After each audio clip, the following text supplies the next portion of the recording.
Qadın öz həyat yoldaşının anası rolunu oynamalıdırmı, yoxsa yox? Gəlin aydınlaşdıraq. Sosial mediada bir xanım belə bir fikir paylaşıb ki, biz kişilər öz qadınımızda ana axtarırıq. Bəs mənim sualım odur. Siz öz kişinizdə ata axtarmırsınızmı? Sizə sahib çıxacaq, sizi qoruyacaq, maliyyə problemlərinizi həll edəcək, krediti bağlayacaq bir kişi obrazı axtarmırsınızmı? Əlbəttə ki, axtarırsınız və bu da normaldır. Hər ikisi normaldır. Problem orasındadır ki, biz münasibət içərisində çoxlu rol oynamalıyıq. Yalnız o zaman münasibət keyfiyyətli olar.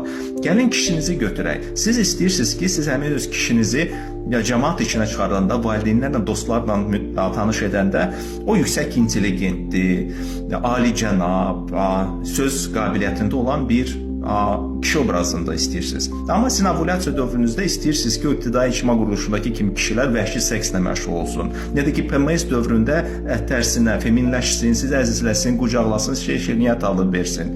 Gərək ki, sizi qorumaq lazım olanda, siz hansı bir təhlükədə olanda ata kimi gəlsin, sizin arxanızda dursun, daha doğrusu qabağınızda dursun, sizi təhlükələrdən qorusun. Ya da ki, biz kişilər, eyni şeyi biz də istəyirik. Biz istəyirik ki, biz öz qadınımızla cəmaat içində çıxanda desinlər ki, wow, necə mədəni bir qadını var, necə yaxşı uşaqlarına baxır. Amma çarpayda biz sizdən tamamilə fərqli bir şey istəyirik.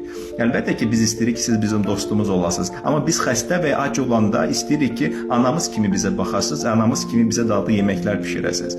Əzizlərim, siz sadəcə anlayın ki, dünya və qara deyil. Biz sevgiliyik, biz ər-arvadıq. Bu sadəcə bir sözlərdir. Amma onun altında çoxlu rollar var. Və nə qədər yaxşı o rolları oynasanız, bir o qədər də xoşbəxt olarsınız münasibətdə.